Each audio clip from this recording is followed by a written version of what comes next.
I think people should get something, and I,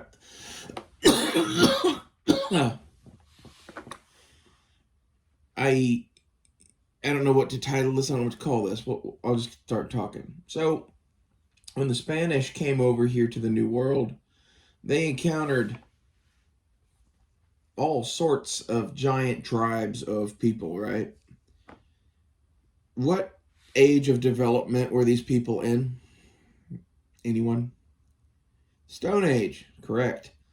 They all had chert and obsidian stone tools. That's what they built their entire things with.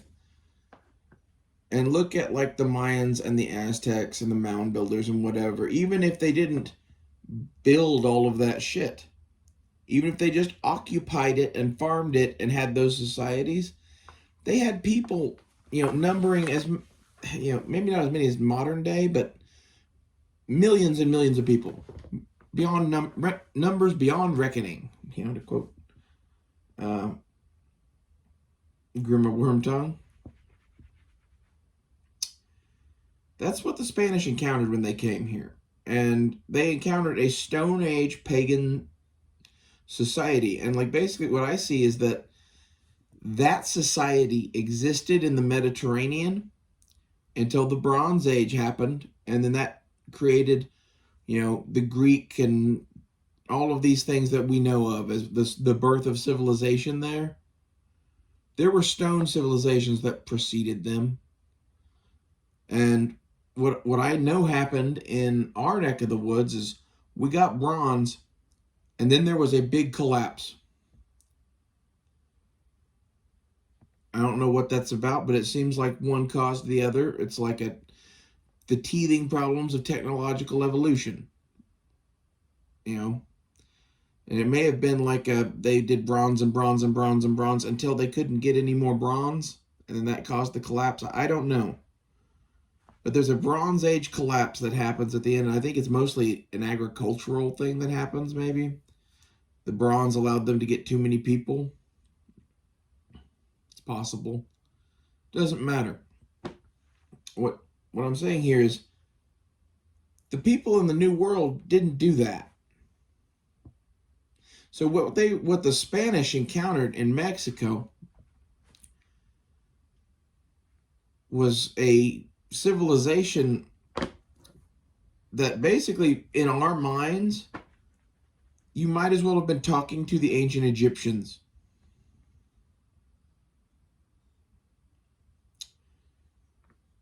And their reaction to meeting these people being the Catholics of their era in this post-pagan European world, they met, what essentially they used to be, and it sickened them. Like, I would guess that in these Mexican cultures, it was much as it is everywhere with giant fucking empires that, have human sacrifice and all sorts of other shit. Like that, the Spanish came there and saw this and just went, okay, well, we need to eradicate it.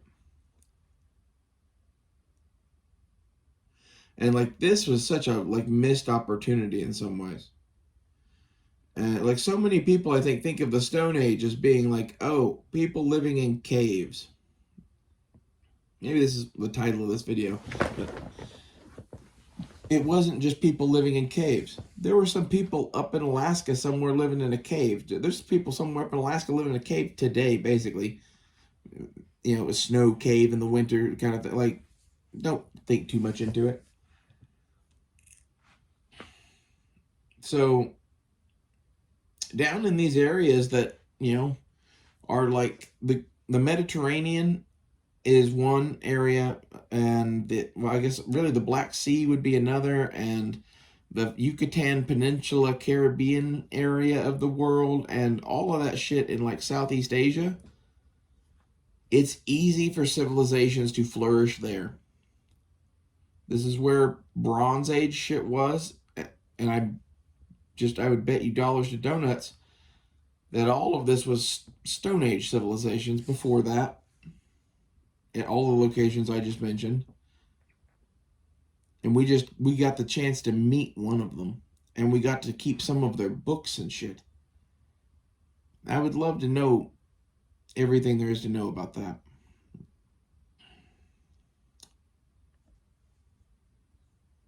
It's crazy to me that the Stone Age could have, like, if you really look at like Aztec culture, and it's amazing how much shit they had being in the Stone Age. They basically had stadiums with a soccer-ish like game using a big rubber ball. They had fucking giant agricultural shit, war parties beyond reckoning with obsidian war clubs. It's, where it is easy to fucking live, you're gonna have a civilization.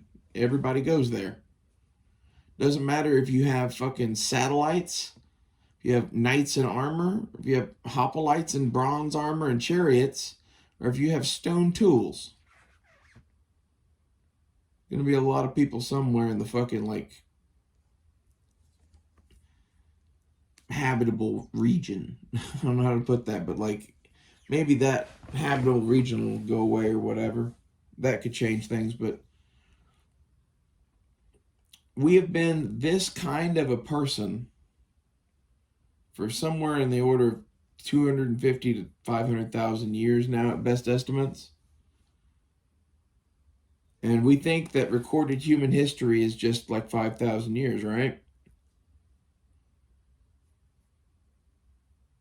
How many empires could have rose and fallen there that were stone? Like, not to mention the like how many of them made the jump to metal, and like copper and bronze don't last very long. Steel doesn't last that long either. Like, we have copper and bronze artifacts from deserts in the areas where those are, and like in Greece and shit even, but like that's from not that long ago. 50,000 years makes that shit turn to dust. And that's with a lot of things. And then you have like the whole fact that like the surface of the planet changes a lot.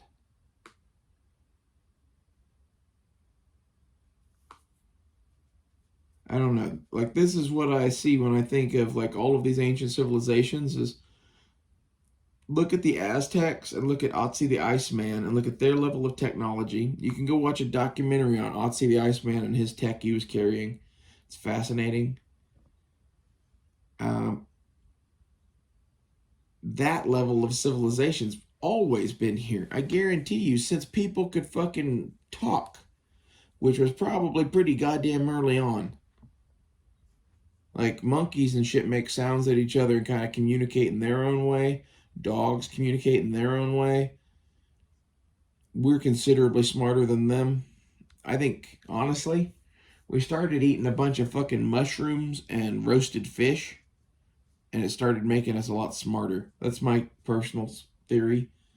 It's the high protein fish diet of living near a river, plus doing psychedelic mushrooms all the time, expanded your fucking brain to the point that, like, there were shamans and warriors and fucking, leaders, and all of this shit came from that.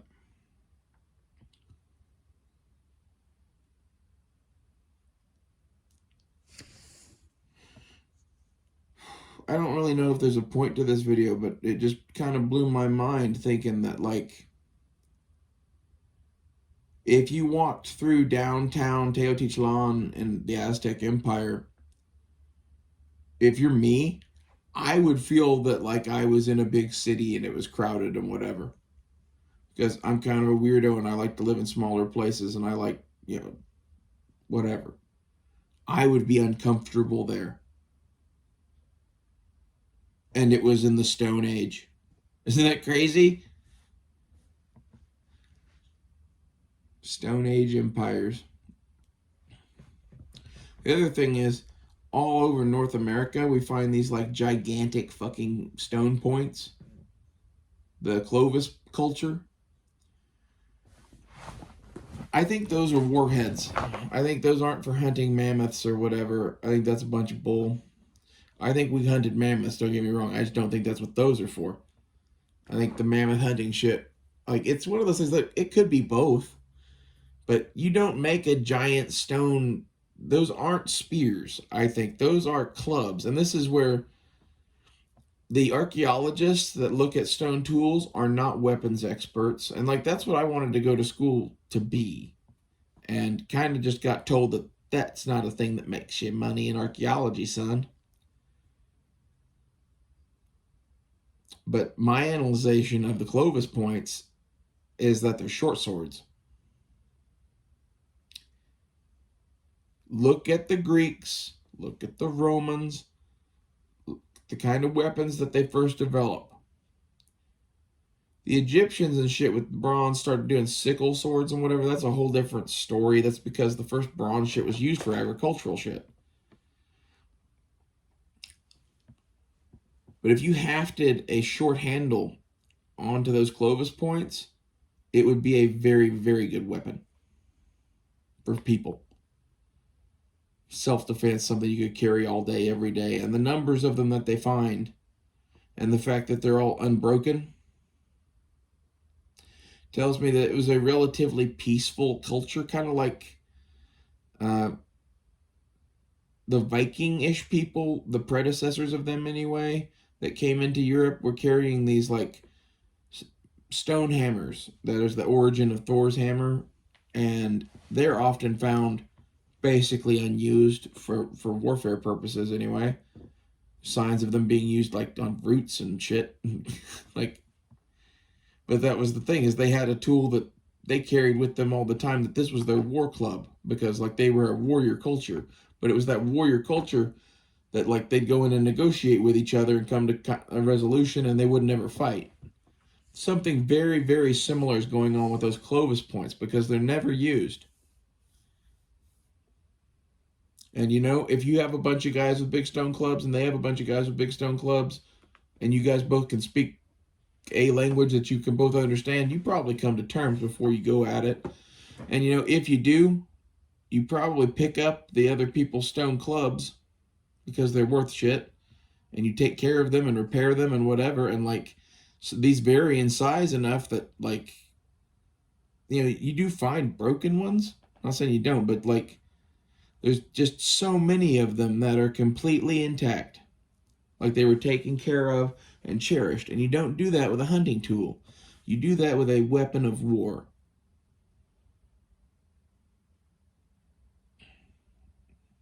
So Stone Age empires and Clovis points.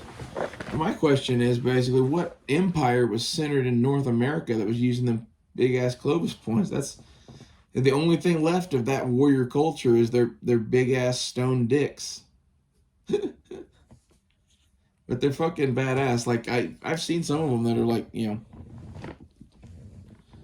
12 to 14 inches or something like that. That's not like the typical size. There's a whole bunch that are in like that like 7 to 10 inch range. And that's where like I say that doesn't make sense as a spearhead on some long shaft to hunt mammoths with. It just really doesn't. You'd be better off with smaller ones. And even the archaeologists will acknowledge this. They say that these are likely ceremonial points. Something about, you know, encouraging the hunt or whatever. Fuck no. People always been people. There's always been enough of us that there's been people that needed killing. Those are, I just guarantee you, those are some of the first swords. And Stone Age tech is really interesting. It's interesting how much shit you can have with nothing. And like, maybe I just am too much into survival shit and primitive living. And honestly, I like making stuff, and making stuff in the woods with nothing but your hands and a pocket knife is the epitome of making stuff. Like, I don't know, that's always been cool to me. So looking at all of like this Stone Age tech, it's very clear to me that I could live an existence as a small hunter-gatherer farmer with very little. Like with me, with my modern ailments and shit and whatever and holdbacks, but I would need like a rifle. But like, let's say we take a better specimen than me. Let's take Blazer and let's make him younger and faster. Like, the average male with Stone Age kit in a world full of food, like animals to hunt and shit, could easily survive. Especially in a large society like that where they can trade back and forth and whatever. And what really kills me is the science that they developed during this. Like both in like the Bronze Age in Greece and whatever, but like in the Aztec shit. Like we know quite a bit about their science and whatever, and like a lot of it was astronomy and astrology kind of shit. But even that is somewhat impressive. And they had all sorts of medical shit, but that's partially because they traded with people in the Amazon and people talk. And if you find something that works, you trade it for shit, right? Like if you find a plant that grows all around you that you take and everybody lives longer, it makes you fucking high or what, like there's a lot of different shit. And there's all sorts of people back in the day, in like the Stone Age, that would go out into the woods and try shit. There's that one in China in particular that was one of their first emperors that was famous for being able to control his stomach and see which plant he needed to eat to counteract the one. It's like some trippy bullshit. It doesn't make any sense really, but like somewhere in China there was a dude just eating shit in the woods. This happened everywhere. That's my conclusion.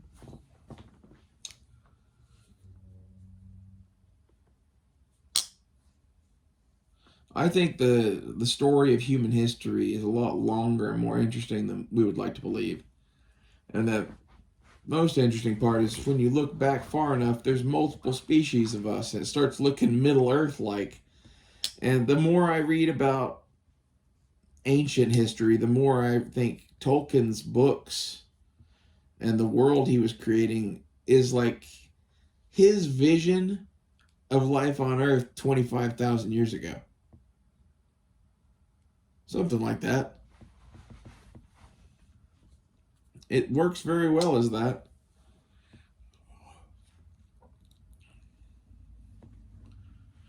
The thing that really kills me is knowing how quick metal degrades, especially steel, which honestly, I think it is unusual that people focus on bronze or focus on stone. Hear me out. We very rapidly got to a point where we only do stuff with steel. You know, we might make a bronze or brass thing when we need that specific quality of that metal, but in general, most stuff is made out of steel or iron in the modern world. And it's been that way for a long time. And that is the metal that degrades the quickest and would erase the fastest is our most modern shit. And I think that's very telling that like once it's to the level of like brass and bronze, that can blend in with ancient shit real quick. And like think about how many of like the skyscrapers and shit that you look at like in New York, they won't be there in 2,000 years. Well, they probably won't be there in 200 years.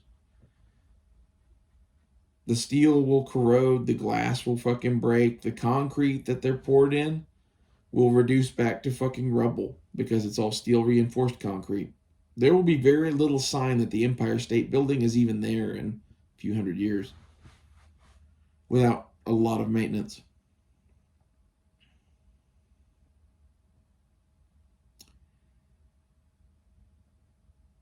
Seems to me that a lot of these like high-tech Stone Age people could be explained by what we're about to see now, where like civilization gets wiped out and there's a few survivors, and they keep some books, so they have some knowledge about some shit. That's what the Aztecs look like to me.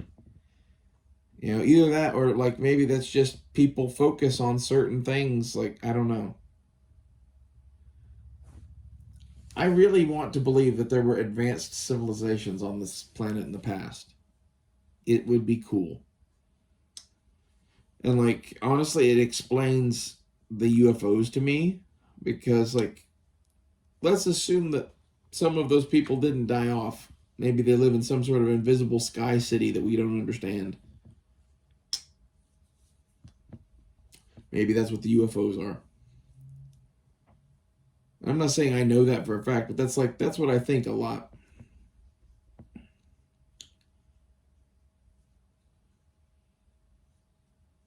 Anyway, this has been my ramble about Stone Age technology. Tell me what you guys think.